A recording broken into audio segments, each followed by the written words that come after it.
What's going on, everyone? In this video, I'm going to talk to you guys about 10 wedding photographer issues, problems that might come up on the wedding day when you are shooting. So be prepared. Ready? Let's go. Let's start. Rock and roll.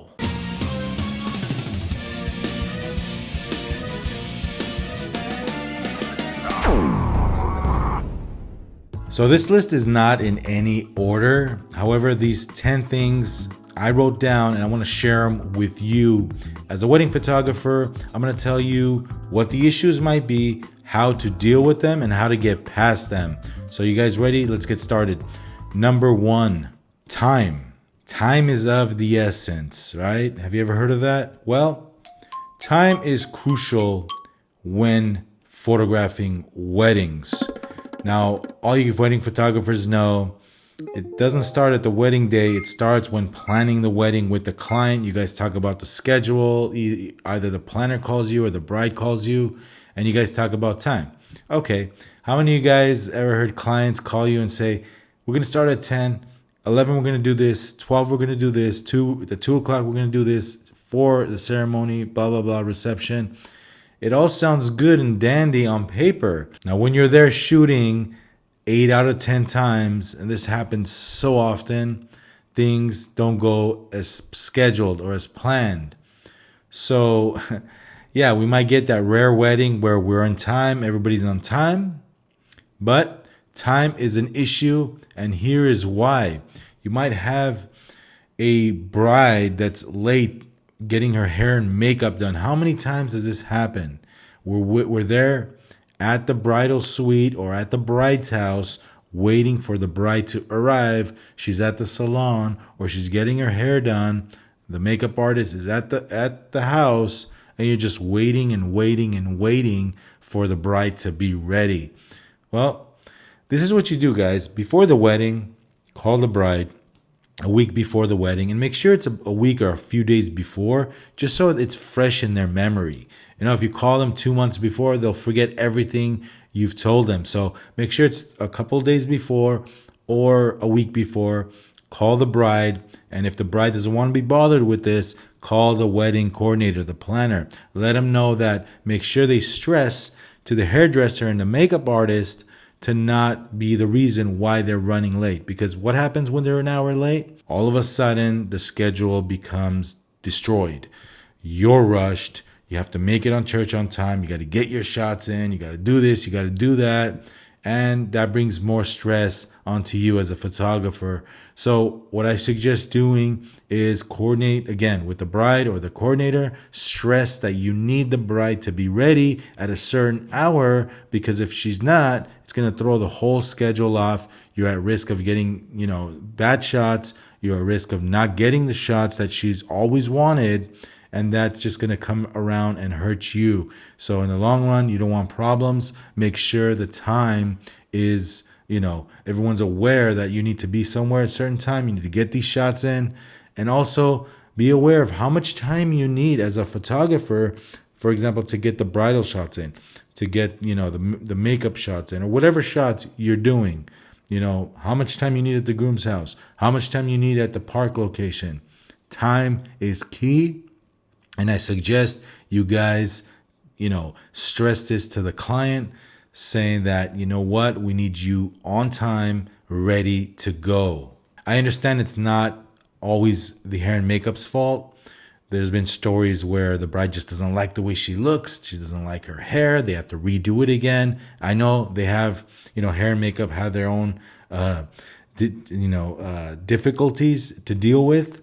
And, it all comes back to the photographer at the end, because we're there waiting to get the shots in. So always stress to the client to let them know. Number 2, location. And what I mean by that is the part of the wedding where you go and you actually take portraits of the bride and groom. It's usually at a park or a venue. That time of the wedding where you take the bridal party out and take those awesome, amazing wedding shots that are in many portfolios of wedding photographers.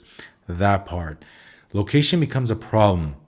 Number 1, you have to realize that do they have permits for these locations?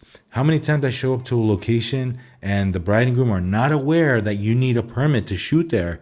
And what ends up happening, security guards come in, they kick us out, and it has, it kind of messes with the schedule. We have to find another place to shoot, and you don't want to deal with that. So make sure you know where they're shooting. Make sure the bride and groom knows that they need to get permits for nicer locations.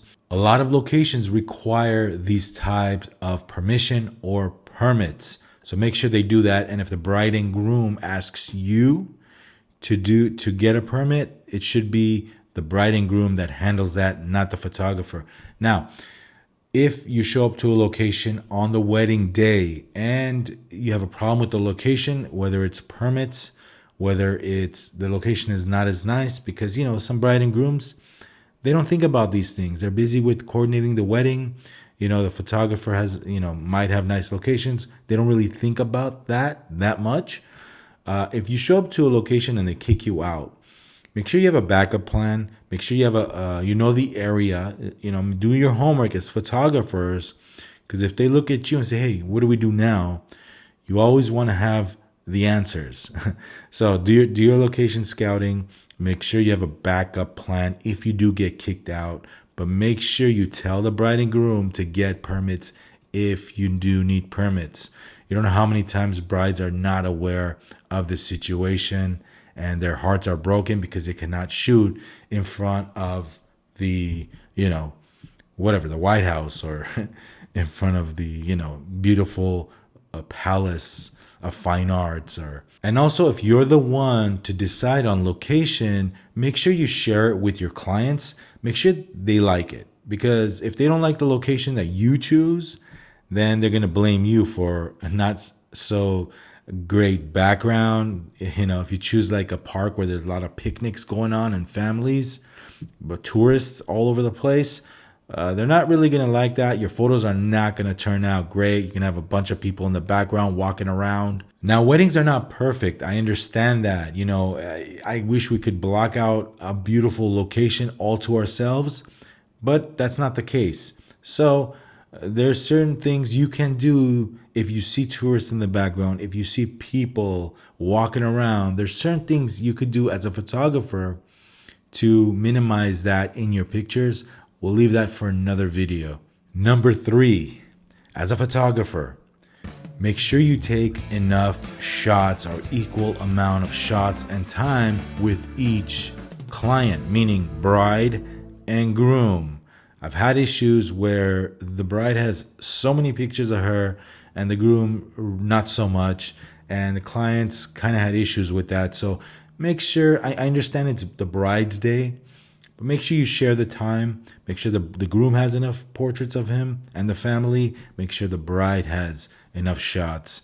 Now, families could come into play and cause problems where, let's say you don't get mom and dad of the groom, but you get enough bride family. The groom's family is going to say, you know what, where are my pictures? So make sure you spend enough time equally the wedding day. Very important. Number 4, traditional shots versus creativity versus shots for your portfolio. Mom shots, the picture they're going to blow up on the wall, pictures for the auntie, all these things be aware of on the wedding day while shooting. I understand you're a creative photographer. You're the next Jerry Guiones or Yervant, and you want that amazing creativity shot that's going to look killer on your Instagram. It's going to get you more jobs, right, guys? Well, sometimes clients, they just love traditional pictures. Bride and groom standing, bouquet in the middle, looking straight at the camera. Make sure the dress is straight. Make sure the tux is even. That's all they want sometimes. And they're looking for that the mom picture, I call it. The picture that mom orders to hang on her wall. The picture that the bride's aunt or the family likes, the group shots. That's what's important to them sometimes. And remember, guys, what you think as a photographer looks killer, the clients might not care too much about those kind of pictures. So make sure you have an even balance of shots. My tip to you guys, get the safety shots out of the way first. Those traditional portraits, bride and groom, family, whatever. Make sure you have a couple of shots cropped in. Make sure you have a couple of shots full body. You don't know how many times clients, I hear clients, not too happy about their pictures because, their feet are cut off or their dress doesn't show that much. So make sure you have full body and close-up shots. Make sure you have pictures where the faces actually show and, expressions show. I understand the dress is beautiful and you want to capture that whole dress, but just be consistent and do an equal amount of both types of shots. Get the safety shots out of the way first, the pictures that, they might choose for the album or mom's pictures, and then swing for the fences and then go for the home run. Your Instagram shots, your portfolio shots, the shots that look killer. Remember, guys, a picture, again, this is key to remember as a wedding photographer. A picture that you might think is amazing and it's the next award-winning WPPI award winner. The client might not care too much for it. So be aware of that at all times and try your best. Get those safety shots out of the way, then swing for the fences. Number 5, rules and guidelines. Well, I always like to shoot first and ask questions later. Meaning at church, you can't get on the altar, you can't shoot from this location, you can't use flash at this time, this and that, this and that. As a photographer, you might get some, heat for that from the church, from the priest. What I do, if I'm not sure if I can be at a certain spot, I'll go to that spot, I'll take my killer shot, and then if somebody comes and asks me to get down, I'll get down and I'll, readjust. But my thing is, if you're not sure, shoot first, ask questions later. Because, that killer shot, you might want to step somewhere. You might want to get at a location where you're not sure if you can. And if there's an issue where the priest is just giving you so much heat and you know that the bride and groom are not going to have really nice shots with these rules and guidelines in place, there's been times where the church is just really dark. And, I know cameras these days are great. You bust up the ISO, fast glass. But even with that, guys, if the lighting is not quality, I don't care what kind of camera you have. If the lighting is not quality and there's no quality light coming in, then your photos are going to suffer. And the couple is not going to really like the pictures. However, if there's nothing you can do, then always make note. If they come back and say, you know what, these pictures are too dark, they're out of focus or whatnot, or, their heads are turned or your location is not, ideal for the ceremony, make sure you let the clients know that, these were the rules and guidelines. I'm sorry. So shoot first, ask questions later. That's what I do. But if there's rules and guidelines, try to follow those rules. You don't want to be the one that's causing problems at the wedding day. You know what I mean? So number 6, insurance. Now, some higher end venues like the Four Seasons or the Ritz-Carlton, you know what I mean? They want insurance. The photographer company or, the photographer, videographer, they must require proof of insurance. Now, this is key to know before you get on the job. You don't want to show up to the venue and not allowed to shoot. They kick you out. Some places are very strict when it comes to insurance, and they don't care if the bride and groom, it's their wedding. They won't let you shoot. So make sure the venue doesn't require you to have some sort of insurance for doing business at their venue. This can cause problems the wedding day. One thing, guys, if you do not have insurance and there's a video crew there, chances are they might have insurance. So if there's an issue, here's what I suggest. If you don't have proof of insurance or they did not, hit you up for that, they did not email you, the coordinator dropped the ball, not let you know that you need insurance for this venue. Sometimes it comes up. Sometimes someone drops the ball and doesn't do their job. One time back in the day, I remember the coordinator didn't let me know I did not have insurance and nobody asked me about it. So I show up and, turns out that I needed insurance. So what I did was I said, you know what? I'm part of the video team. The video team, yeah. Ask them. I'm part of their crew. So I got lucky. I got away with it. Chances are the video team might have insurance or they submitted their insurance. If that doesn't work, I don't know what to say. But to avoid this issue, make sure the venue does not require some sort of insurance. Now, if you've been doing this professionally for years, you have insurance and you're a professional company, you have all that. Just make sure make sure to bring the proof with you to show at any given moment. Yeah, guys. Luckily for me, I piggybacked off the video team and I was, scot-free. But you don't want to take that chance regardless. Number 7, non-cooperative clients. Okay, so, I run into this all the time. And if you get a bride and groom that just does not like taking photos, or they're angry with you, not with you, or they're angry about something going on the wedding day, right? If they're not cooperating or if they're giving you attitude, you stop and let them know that, you know what, I can stop shooting now. I cannot shoot. You don't want bridal portraits? Fine. Just know that you're not going to have these killer shots that you wanted. Just know that when it comes to proofing your proofs, your wedding pictures, you're not going to have these shots.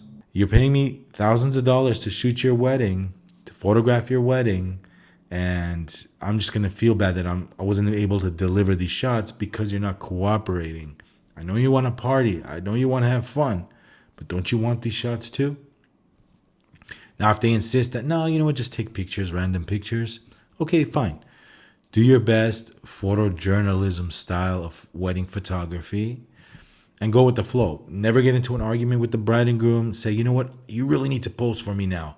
I really need these shots. It's their day, guys.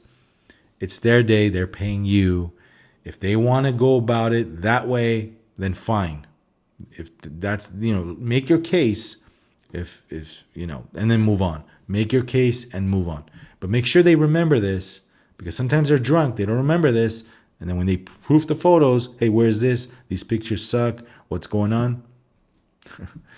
Remember that day? Well, you don't, do you? So, yeah, guys, say, you know what? This is the line I always use. You're paying me thousands of dollars. Are you sure you don't want to do this? Let's give me 20 minutes. Let's finish up here, and then you can party.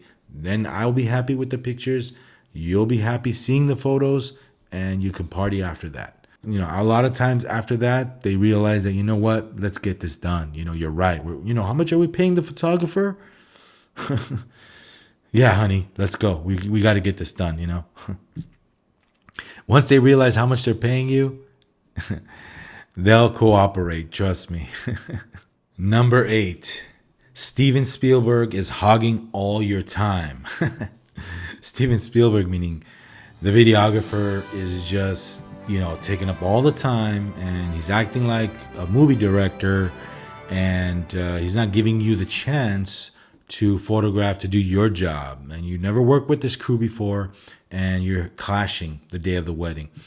So what I do is, to avoid this conflict, I like to find out, first of all, who I'm shooting with. Call him the day before and say, hey, you know what? I'm so-and-so photographer.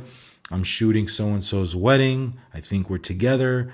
How can we make it so that we both, enjoy our times, work together, let them know about you, get to know each other on the phone a little bit, break the ice and say, you know what? Let's work together. Let's make it an enjoyable time.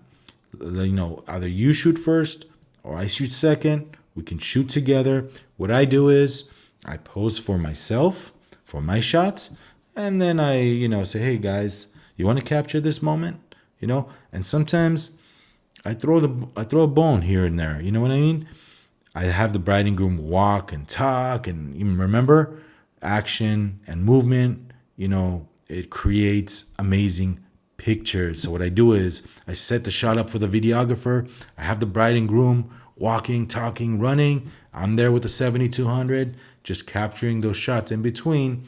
The videographer is happy because he's having motion, and he's getting his shots in. The bride and groom is interacting with each other, and I'm getting my shots in with all that movement and excitement. Yeah, there are post shots that you need to do. Everything is not about walking and talking and movement. However, you could set shots up for the videographer team.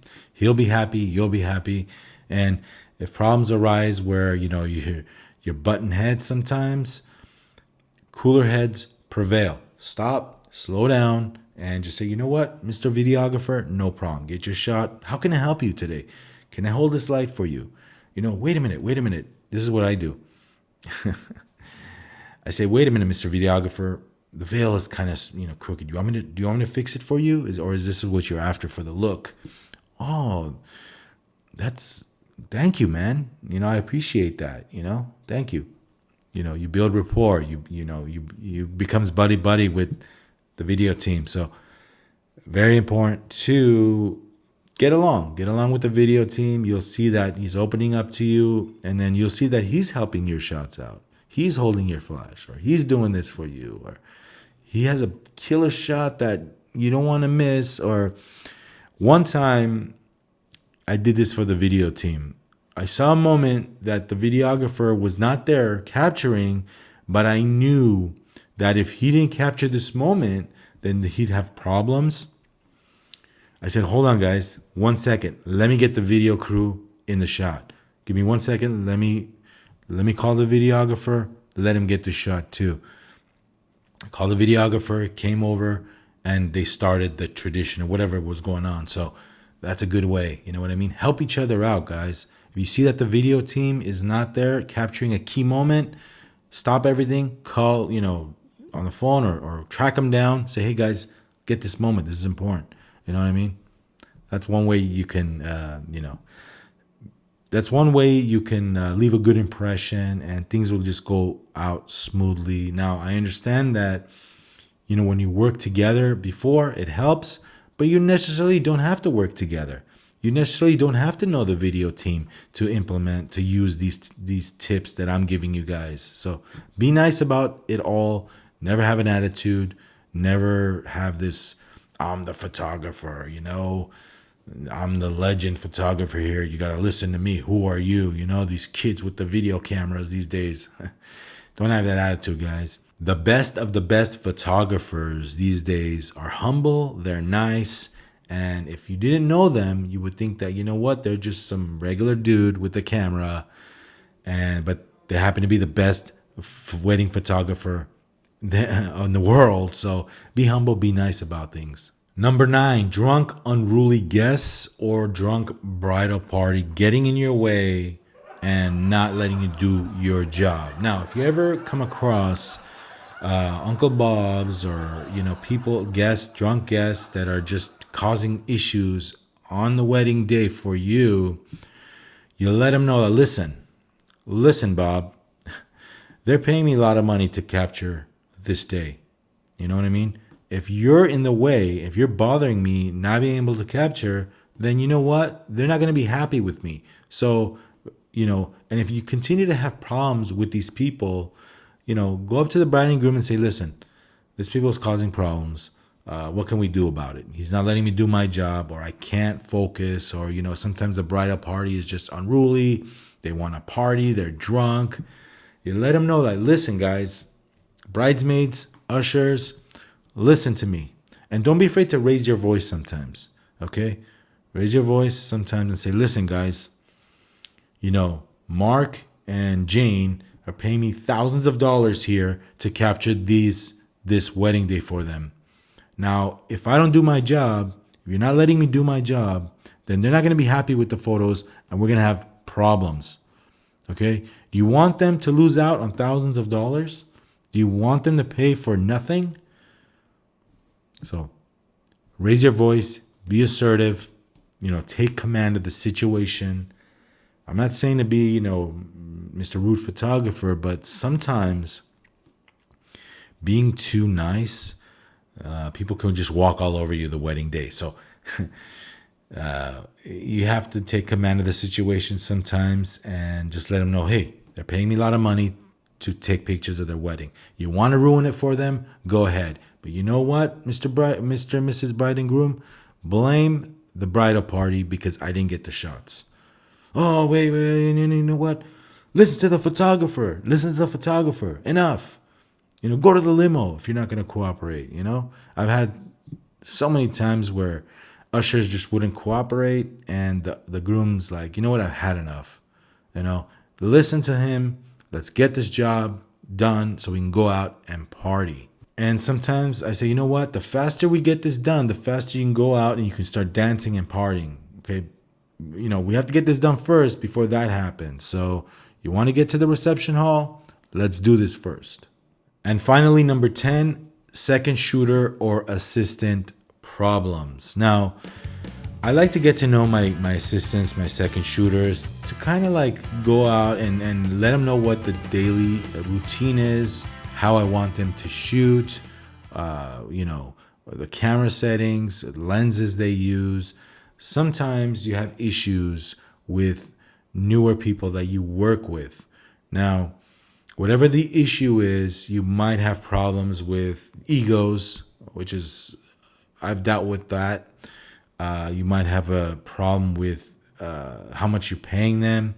Let's say they don't agree to a price, but they agree to take the job because they're free that day.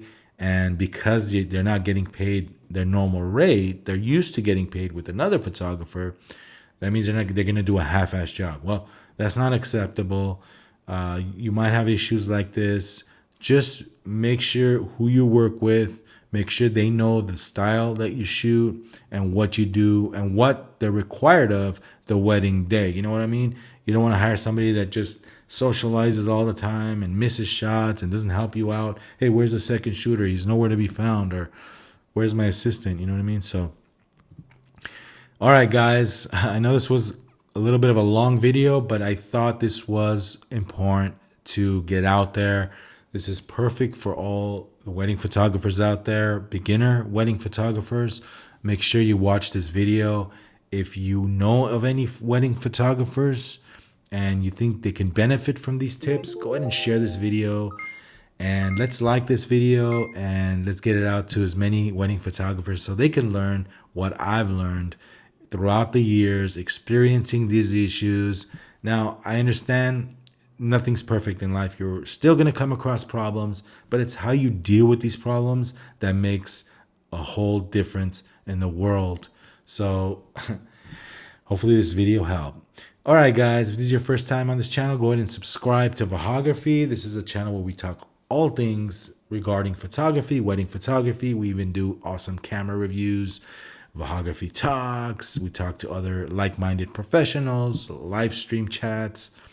It's a lot of fun here, guys. So like, subscribe, hit the bell notification. You don't want to miss videos, especially if you're a wedding photographer. I got some killer wedding photographers streams, and you want to hear what they have to say too. So thank you for watching. This is Vahagraphy. I'm Vahagan, your rock and roll photographer. We'll see you on the next video. Go out there. Don't worry about a thing. Be yourself and capture those amazing wedding photography moments. Hey, what's good, guys? Vahagan here from Vahagraphy. If you like more rockin' videos like this one, go ahead and check the videos on the screen and subscribe to this channel, Vahagraphy. Rock and roll.